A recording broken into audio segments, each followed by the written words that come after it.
What happened to the bully in your class? Story 1. He was killed shortly after being released from prison. He apparently had a beef with someone and went to their house with a gun, kicked in their front door, and was immediately shot and killed. This is like a mirror story of the biggest bully at my high school. He became a prison guard when he couldn't pass whatever tests the police did, was killed while perpetrating a home invasion at 2 a.m. The homeowner, a guy he'd been seen arguing with, stabbed him in the heart and his friends ran. He should have stuck to bullying kids, I guess. I have a similar story like that. I had a friend group back when I was 10ish with other people around my age. At some point, one of my friends, age 12, had a cousin who moved into town, and he became part of our group. He was about 4 years older than me, so 14, and he would always play extremely rough with everyone, including his cousin, and it was borderline bullying. He had seriously injured me at some point too. Fast forward 6 or so years, he ended up joining a gang and died in a gang-related shootout. The problem solved itself, really. Story 2. He now owns his father's huge, massively lucrative construction company, which is exactly what he said he was going to do, and also let us know how much richer he was going to be than us. So, yeah, it sucks because it came true. Went to school with a guy who also knew he was going to inherit the family business and was generally a big a-hole about it. Classic big fish in a little pond, as we're from a small town and his family isn't that rich, but rich enough to try to lord it over everyone. My first recollection of just how bad the situation was when he almost immediately wrecked the truck his dad bought him when he was 16 and had another equally nice one within a couple of weeks. Anyway, he developed a drinking problem shortly after high school and has had a couple of DUIs and other run-ins with the law because of it. A couple of years ago, said idiot gets pulled over while trying to drive home from the bar and hauled off to jail. He argues with/insults the officer the whole way there, refuses to take a breathalyzer, and is being an insufferable douche to everyone he comes in contact with, as is tradition. Once they get him to the jail, he calls mommy to come and help. Worth noting that this guy is in his late 20s and somehow married at this point, but still calls his mom, who shows up and is also an insufferable douche to everyone, saying she's going to sue the arresting officer, the whole police department, the girl at the front desk, and so on. She's trying to get a hold of the family lawyer to try and get her perfect little angel off the hook and start all these lawsuits, but it's like 3 a.m. on a Saturday, so that doesn't happen. The whole time, the drunk idiot is refusing any kind of breathalyzer or other test. Eventually, he's administered a test, and he's still way above the legal limit even a few hours after being pulled over. Things proceed as normal from there, and he loses his license, has to pay a fine, and even gets to spend a couple of days in jail. A small glimmer of justice in an otherwise consequence-free life. How do I know all of this? They tried to file a lawsuit to get the DUI overturned, so the whole thing ended up being a public record. Something about the test being done without a lawyer present? I don't remember the exact details, but the police had done everything by the book in this case, and the douchey family was just grasping at straws. So it didn't go anywhere, but there's a transcript of the drunk idiot pleading with the officer in one sentence and then insulting him in the next, while the officer is basically saying, "Okay, buddy," to all of it. There's a transcript of the mom showing up at the jail and trying to pull the "do you know who I am / you'll be hearing from our lawyer" thing. The whole family is still insufferable and didn't learn anything from the experience, but at least they faced some consequences for once. I work in real estate development and know a few guys like this. Pretty average intelligence, poor work ethic, and lots of support so they don't end up running their inherited company into the ground. It might be a small comfort, but you can trust me on this. Deep down, they know they haven't accomplished much, and they are fully aware they couldn't achieve that success themselves. I wouldn't go as far as to say they are unhappy, but they are all insecure about it. If you went out drinking with this guy by about 1 a.m., I'm sure you'd hear him say some stuff that would give you a glimpse inside his head and make you thankful you weren't born rich like him. I guess karma isn't such a bitch. Story 3.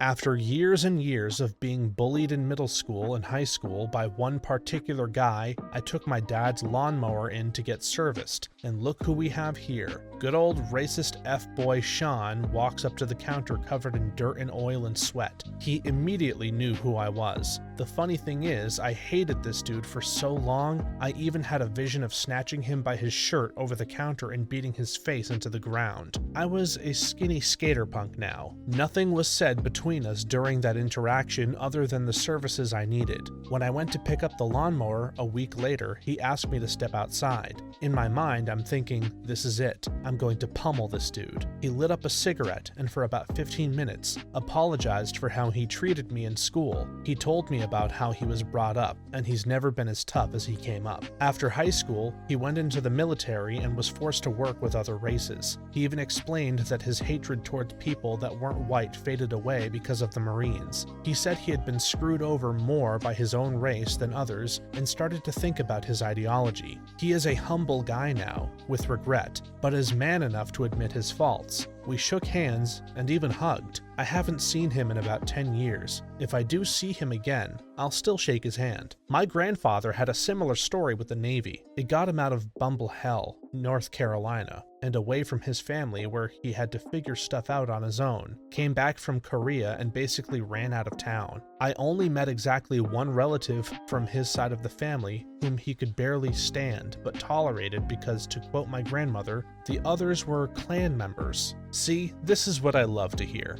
Story 4. Mine called me homophobic slurs for years, then made a pass at me at the graduation ball. I walked into the upstairs men's room. I had been using this instead of the main one because I don't like crowded bathrooms, and he was at a urinal. When he saw me, he stepped back and showed me he had a boner, said, "Bet you want this," and walked into the cubicle. Realized he was serious when he locked eyes with me while stroking it. It was big and I was drunk, so I went with it. He texted me the next day that he would kill me if I told anyone. He booty called me twice more over the next few years, each followed by similar threats. The third time I turned him down and never heard from him again. I went off to college and then moved away. I wonder if he's still deep in that closet. Had this happen to a friend. She ran into our mutual bully at a party in college. He was hitting on her and she was ignoring him. She finally told him to piss off using his name. Apparently, he was shocked to realize she knew him. She apparently asked him why he thought she'd ever be interested in hooking up with someone who bullied her so much back in grade school. Apparently, his response was something like, "Wow, I was such an a-hole back then." Similar experience, he was so mean. I was glad when he moved interstate. 20 years later, finds me on Facebook. He had a major glow up too, damn it, and sent a friend request. I was in two minds. Accepted anyway. Started chatting. He moved back to the town we lived in and said he started asking around about me and was told I moved away, so he found me on Facebook. Turns out I was his first crush and he just didn't know how to handle it, so any attention was good attention and he picked on me. We've been communicating on and off ever since for the last 10 years. Sometimes they bully you because they like you. Story 5. I kid you not, we had a 5-foot-tall bully in our school. He gained favor with some of the bigger bullies, and I suppose that afforded him carte blanche to act like them. Anyways, a few short years after high school, he messed with the wrong dude at a party, and they followed him home and shot him dead on his mom's front lawn. Not to the same extent, but there was someone like that at my school. Short little dude who got a big man complex because of the bigger bullies he rolled with. At an after-grad party, he got jumped and someone took a metal rod and branded his leg after they dipped the rod in the fire. Post that incident, he works for a non-profit for kids in abusive home lives. Makes me wonder what he had going on behind the scenes. Had a kid like that in my high school, a short man with a Napoleon complex and the type who failed all of his classes regularly. He liked to talk a big game and verbally bully anyone because he has an older brother with some big friends. Anyway, one day he somehow got it in his brain. I smack-talked him on the bus. I didn't, lol. So he had one of his brother's friends try to jump me between classes. The mistake here is that I am naturally a big dude, and coincidentally, through high school, my summer and the part-time job was working on a farm, and I wasn't brushing horses or planting flowers. I was slogging hay bales and horse feed. So I was actually strong as hell. I messed up the big guy that jumped me, and then told the tiny bully I would mess him up if he wanted a fight. He never said another word to me, and I had this weird respect from the older grades the rest of the time I was there. That sounds like a really American story. Story 6. She did an insane amount of growing up during college, including having to uproot her whole life to care for her family after her mom died suddenly. She reached out to me and others I know personally and directly addressed the bullying. We went out to lunch, she bought it, and she was incredibly honest, apologizing and acknowledging what she did and why it was wrong. She's now running a successful animal rescue organization with her long-term boyfriend, and I wish her nothing but happiness. If someone doesn't grow up and realize disrespecting people is wrong, then they will never attract a decent and respectful friendship. This is why if a bully doesn't mature and feels like an a-hole, then it is going to be a big problem for them later in life. Growth! We love to see it. Story 7.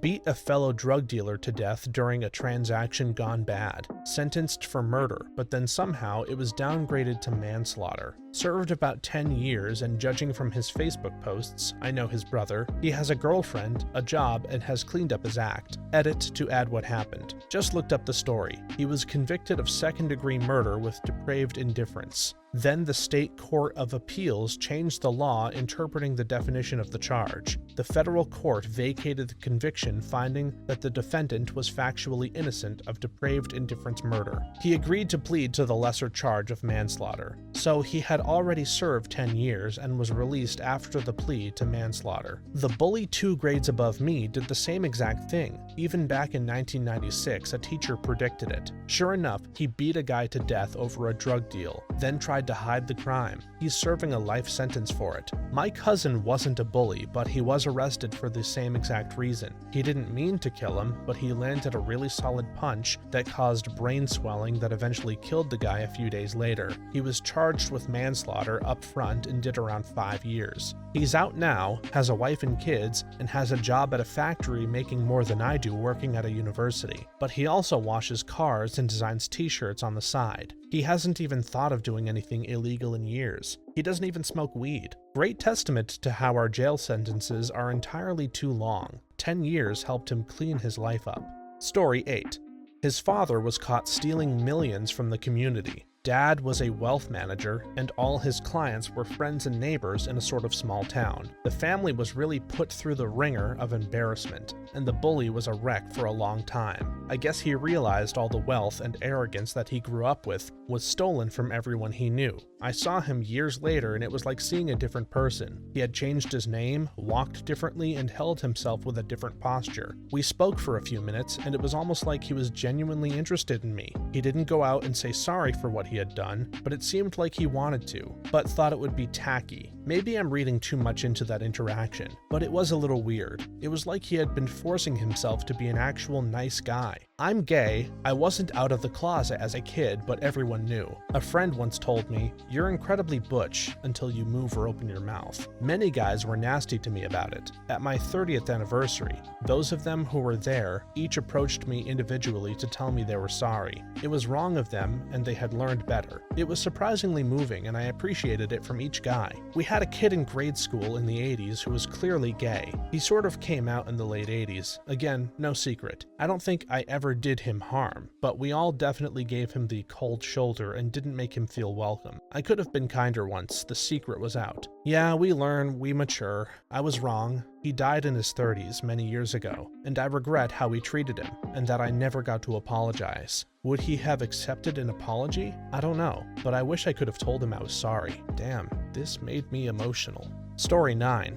He became the CEO of the company he started in after college. He is the chairman of the local football team and runs the beach cleanup crew every month. Always has a smile and has clearly just kept on growing up. Wasn't necessarily my bully, but this kid at my school terrorized everyone. He was an absolute dirtbag. Hadn't heard anything about him for years until I flicked on a Guy Ritchie film recently, and he was in it. Turns out he's now gone on to become a semi-successful actor. I actually hold no resentment because the kid was pretty messed up. His mom was dead, and his father was an abusive alcoholic, so fair play to him for breaking the mold. High likelihood he is one of those actors though. That kind of childhood creates narcissists. Narcissists need external validation because they are extremely insecure. Lots of self-loathing. Show business is basically a validation factory, so it attracts a lot of narcissists. He definitely had something to prove, and I'm glad he turned his life around.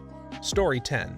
He ended up being my direct manager at a serving job, and to be honest, he was one of the best managers I've ever had. Bigger plot twist, he stood up for me against corporate, and regularly would tell other employees that I actually smacked the idiot out of him. In high school, he made fun of some women in class for being overweight, and for some reason that was enough to make me snap and backhand him in front of the class. He gave me one of the best letters of recommendation I've gotten as a working adult, and occasionally when I see him in the wild, we still have a few beers together. I don't know if he ever really felt bad for tormenting me for years on end, but after I walloped him, he basically stopped bullying anyone. That old saying, well, on Reddit at least, you train people how to treat you. When I worked in a betting shop as a young man, an older man was often a dick towards me. One day, I firmly and confidently gave him a verbal ass whooping, and he was really respectful after that moment. He almost seemed proud of me for standing up to him. There's a certain breed of human who only respects you after you stand up for yourself. I had a boss that would push and talk side trash until you blew up. Then we would regroup, and he was buddy-buddy the rest of the time. He just wanted people to not tell him BS, and this was his way of breaking down the barrier. Slightly unnerving, but he was an old military guy and not much for nerves. LOL.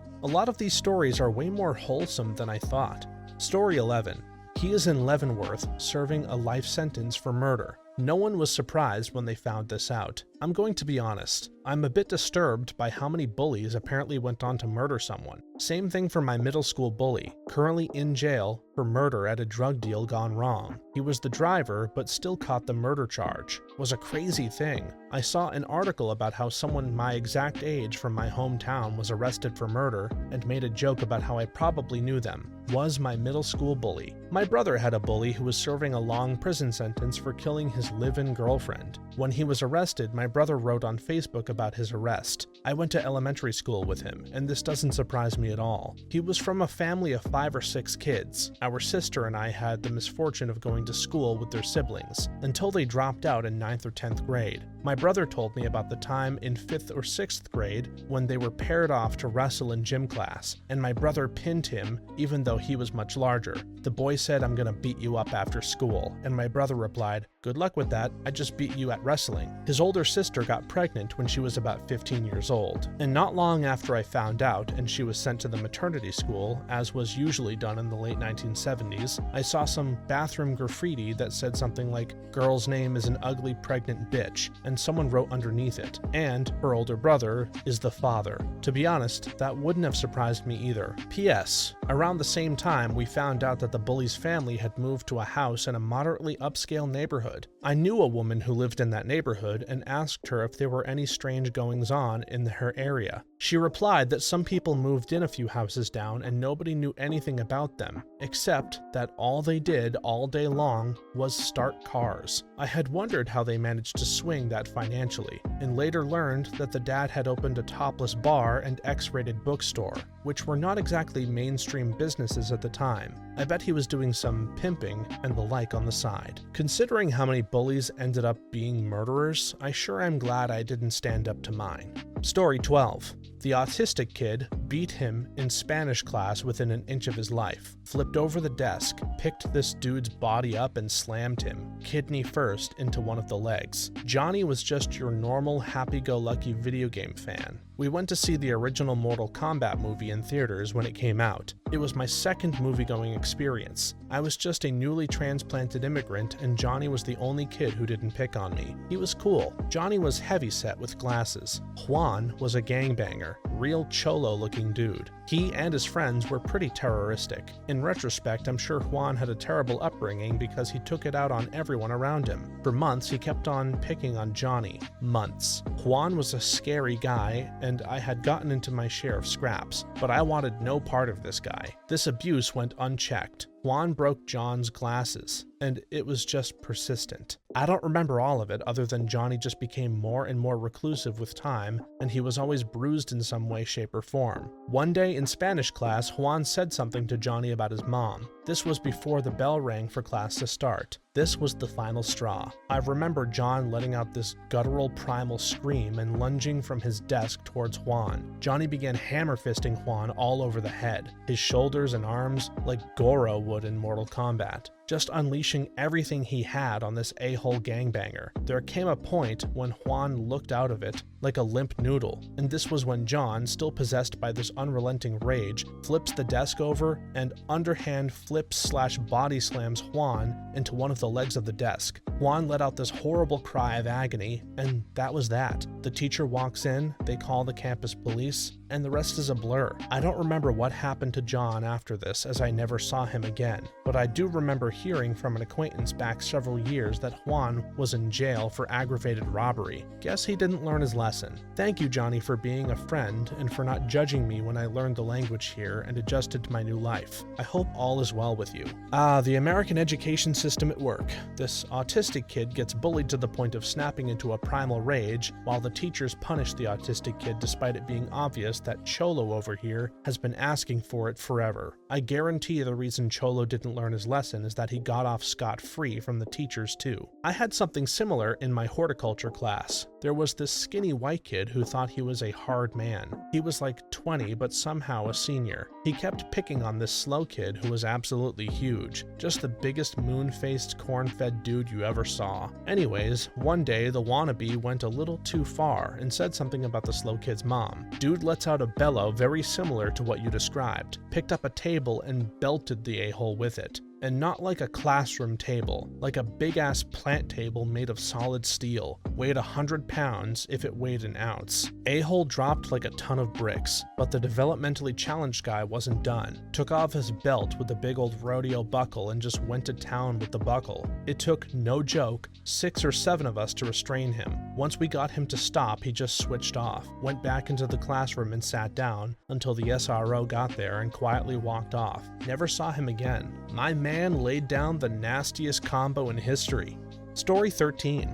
I saw him walking in front of my family's house, certain he was passing by, while I was playing with my daughter and her cousins. He gave me a little wave, and I thought I'd just wave back to be nice. He messaged me later on Facebook and said he was glad I'm doing better than him. Long story short, he told me his ex-wife and he are having a serious custody battle with their kid, and recently got a DUI, which got him in a deeper hole. He basically said don't end up like him. As much as I hope he gets better, karma really is a bitch. But how often does karma not work? How often does the biggest twat get the best job, the nicest car, the prettiest wife, the breaks? It would be a great world if everyone got what they deserve, but in my experience it's very rare. Of course, it makes it all the better when it does work out. Met someone I went to high school with. He didn't consider himself a bully and still believes he never did anything bad. Found out he went through a divorce and max custody battle for his kids. Their ex-wife hates him so much. No surprise, same tactics he did in high school. However, as an employee and coworker,